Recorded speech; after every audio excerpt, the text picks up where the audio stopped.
Hi guys, asanteni sana. Thank you for coming. I know you have very crowded schedules. I'm going to read a short statement. By my side is Willis Otieno. I'm sure you all know him. He was my running mate in 2022. Na ako hapa. Let me proceed.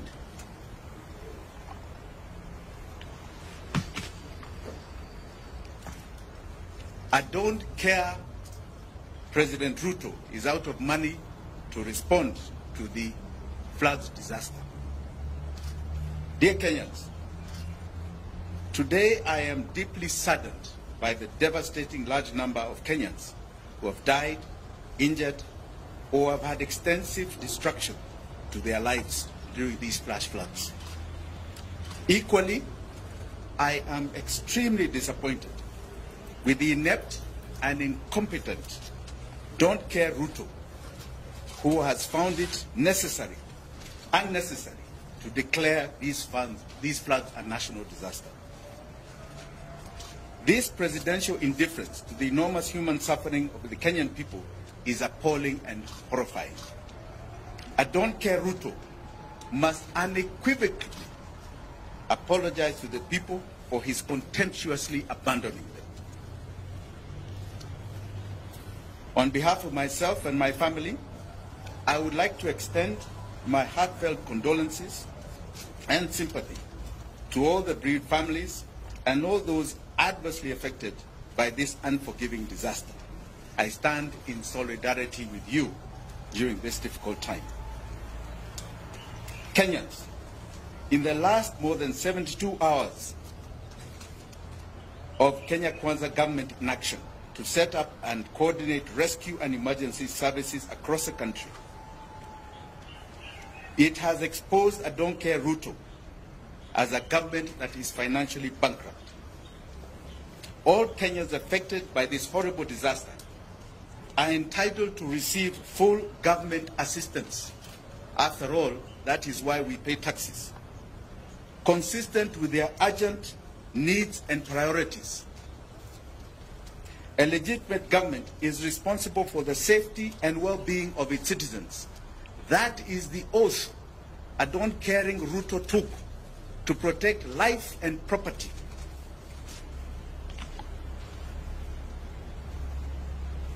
As Ruto does not care, there are many Kenyans who have cared. Kenyans and friends of Kenyans have come out to express their compassion and render generous support, including taking risks to rescue our brothers and sisters. Our togetherness is our strength. I would like to mention just about 3 people here that have stood out across this city of Nairobi. One is a lady called Mzalendo Wanjira of Mathare, and a lady called Hanifa of Mathare. I also, you know, they say the rich also cry in such crises. In Runda, there is a man called Pascal Kambuda who has been very critical in removing a lot of the drainage in people's homes there. These are heroes, and I'm sure many, many heroes from Maimahio to Elwak to Kilifi are going to come out so that you see the true Kenyans that are patriotic. This disaster has demonstrated to Kenyans that our country is not exceptional. God loves us, but we are not necessarily so-called shielded. We are vulnerable and fragile. Our long-standing systemic political failure is sinking this country into the abyss. Further, this disaster has brought forth the crippling effect of our mammoth debt. A Don't Care Ruto can no longer live in denial. This debt is painfully killing this nation. Because of the debt crunch, this country is out of money to meet its even most urgent requirements such as this. Funding our rescue emergency services. You've not even seen the activation of our disaster center because they cannot find the money. We have been humiliated, taking a begging bowl around the world in order to help our people at a time of need. In July 2022, I brought the attention of this nation to a forensic report we did on the public debt heist. We warned that the country is dangerously heading to debt distress with dire consequences. We are now living it. We are now living it. We were labeled alarmist. We've been talking for 2 years. We were labeled alarmist. Today, we are officially a country in debt distress. We are going through what you call a slow fiscal death. Neither raising taxes or borrowing more can resolve our chronic problem. Our country is disastrously sinking, fueled by this crushing debt. We are forced into a choice of servicing enormous debt and odious debt to serving our people. The levels of debt are so staggering. Public debt is estimated at 73.2% of GDP. What is more crucial, and I think you should note this, is that today, as we talk, in 9 months, 83% of our tax revenue is going to the payment of debt. It's going out. Doesn't serve us. It is going out to bad debt. The government has no money to react to our crisis. And unfortunately, the blue-eyed boys of the IMF and Western capitals, even those who are here, are busy telling us that our economy has stabilized. That is a lie. To understand this devastating debt situation, I don't care Ruto has no money to fund this crisis of floods. He is unable to meet his development and service provision obligations.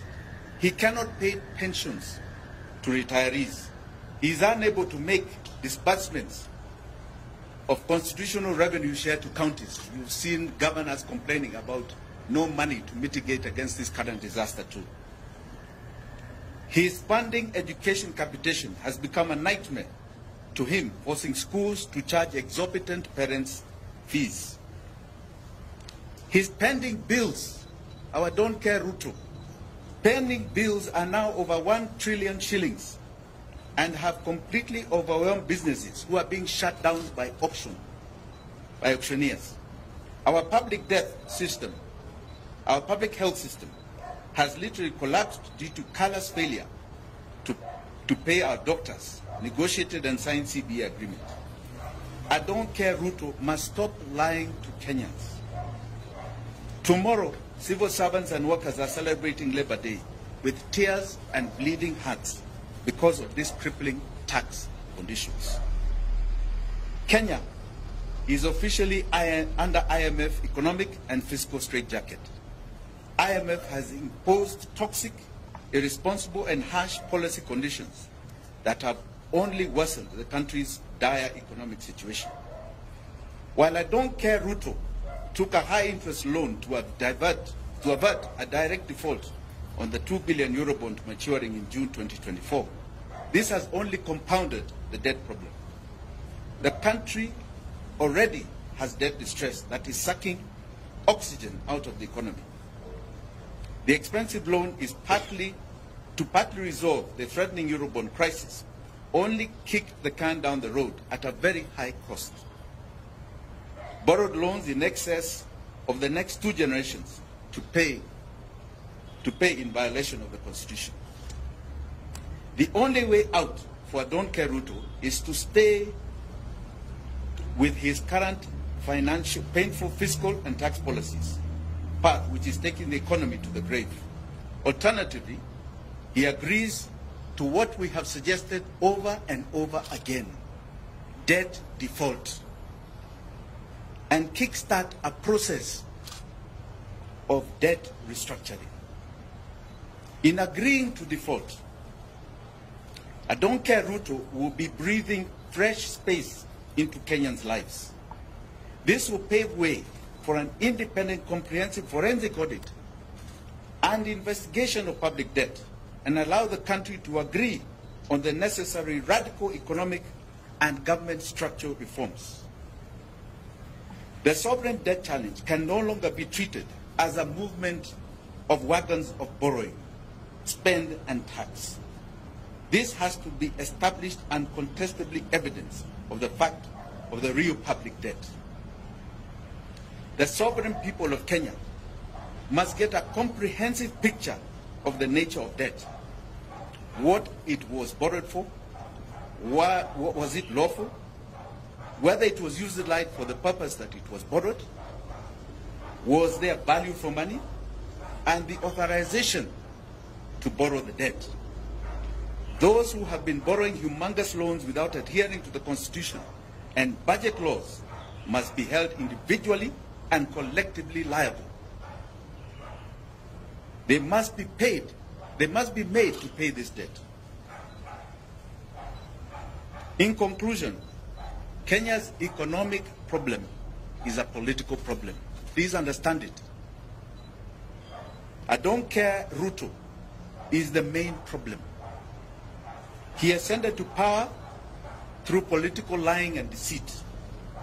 He lacks political legitimacy. He has escalated his lying to grabbing. He is lying by grabbing Kenyans' hard-earned incomes through msipende punitive taxation. The gross mishandling of the devastating funds has only confirmed this. He has reached his dead end. Don't care Ruto must go now. Asanteni sana.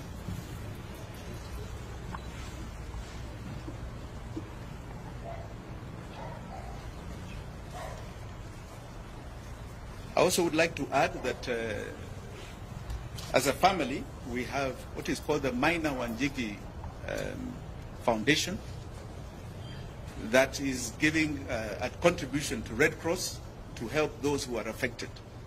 It is a large contribution. We would rather not say it, but we're giving to the Red Cross to help victims of this current disaster. Thank you.